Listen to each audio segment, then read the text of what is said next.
Hello, welcome back to my channel. I did a video recently talking about my honest experience postpartum when it comes to postpartum mental health. And I said that in the first few months of our daughter being born that everything was great, and then from August or at least September, which is when I noticed the change in myself, my mental health massively deteriorated and I become somebody that I didn't recognise anymore. I was very much scared of myself and I had just become a very nasty person at home behind closed doors, verbally towards James and occasionally, very occasionally towards our 6-month-old, nearly 7-month-old baby girl Freya, and also our dog had even become kind of fearful towards me as well. I did mention that I had been emotionally and physically abused for 14 years during my childhood, from the age of 4 to the age of 18,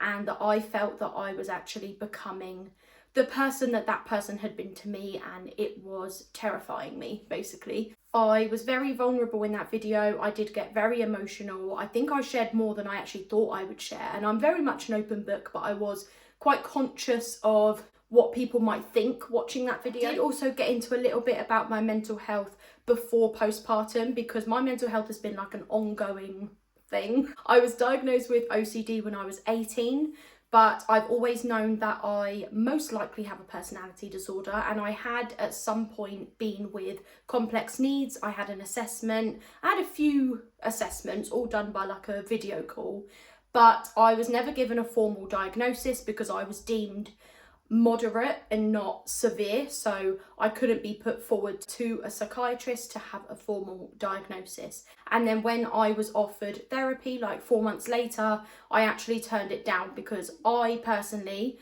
don't understand why I would do therapy based on symptoms alone without actually having a formal diagnosis. And in my words, which is what I actually said to a psychiatrist recently, the way I think of medication and therapy without a formal diagnosis is like somebody having chemotherapy but not being told what cancer they actually have. My GP had referred me to the perinatal mental health team, and in October I had a assessment. It was the first assessment with a clinician that was around an hour long, and we were just discussing what my current problems were, what I felt needed to be addressed, and then the next steps were that I was going to be allocated a key worker and that I would have a doctor review. There may have been a psychiatrist in that appointment, in the doctor review, but the chances of me actually getting a formal diagnosis, like, they definitely could not guarantee that.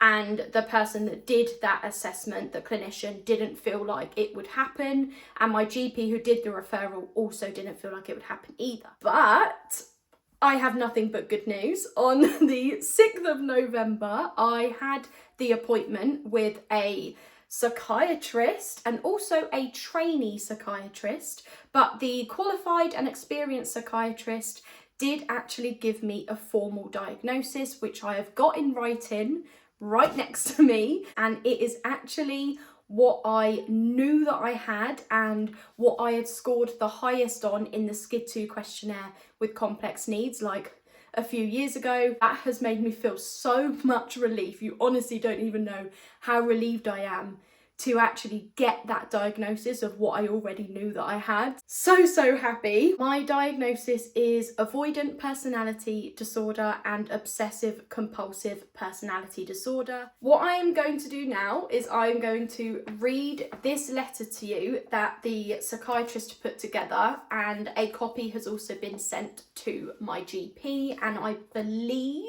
complex needs, because I have been referred back to them. I'm going to ignore the first paragraph because that was just saying who was in the meeting, like who carried out the meeting. Nobody cares about that, but let's get into what you do care about. Editing Chelsea here. You are probably going to notice a change in the lighting and you'll see that it is dark outside. It's because it is 7:15 in the morning the following day. I started editing the video and realised that when I was reading the letter you could actually see our home address, and I didn't know how to blur it, so I've decided to just refilm reading the letter. back to the video. In brief, she presents with the sequelae of severe and prolonged complex childhood trauma now interacting with the challenges of parenting. She has not previously felt able to engage with treatments as she has been uncertain about her diagnosis and wished to clarify this. Miss Nichols explained that she was concerned about changes in her interaction with her partner and Freya since around September 2025. These have arisen as Freya has grown older, spent less time napping during the day and required more active entertainment. She noted experiencing intense frustration when she was prevented from completing tasks by Freya waking up and expressing her needs, which conflicts with the control over her own life that has been centrally important to her after escaping the abuse in her family of origin at age 18. This frustration expresses itself as anger and swearing at her partner, and on 1 or 2 occasions also shouting at Freya. Her dog is also avoiding her and appears fearful when she raises her voice. She noted that there had been a further incident with the dog between our meetings that she was too ashamed to describe, although she was clear she had not hurt him or her. She attempted to end the relationship with her partner over these behaviours out of concern for his well-being. He resisted this, pointing out that this is a recent change that he would prefer she addressed rather than leaving. Being acutely aware of the potential consequences of abuse towards children, these impulses and behaviours distress her intensely and cause feelings of self-hatred. She is seeking help to avoid behaving towards her family as her blank behaved towards her. That's just saying that I want to avoid behaving towards James, Freya, our dog, in the way that the person who abused me in my childhood behaved towards me. In the letter, it says how that person was related to me, for example, sister. I don't have a sister. But obviously I'm not going to name that person. We explored previous barriers to treatment. She explained that while she would be willing to take medication or engage in therapy, this feels inappropriate without a formal diagnosis. She's then quoted me, like taking chemo without being told what cancer you have. She does not want any treatment based on symptoms alone. The possibility of personality disorder has been raised previously. She feels that a formal label would help make sense of treatment. She does have a previous diagnosis of OCD for which she had previously had cognitive behavioural therapy, but found this did not work as there was no one to hold her to account when making behavioural changes. It therefore seemed easier to simply complete the rituals for peace of mind rather than make changes. Her previous assessment at the Complex Needs Service is comprehensive, albeit missing information from the 2 years since it was completed. The outcome was identification of multiple cluster C personality disorder traits and to a lesser extent cluster B. In particular, there were avoidant traits, which are still apparent today in her description of a people-pleasing pattern and conflict aversion, and obsessive compulsive personality disorder traits, which can be observed today in the intense frustration and interruptions to tasks that she then cannot complete to her own standards when interrupted by Freya.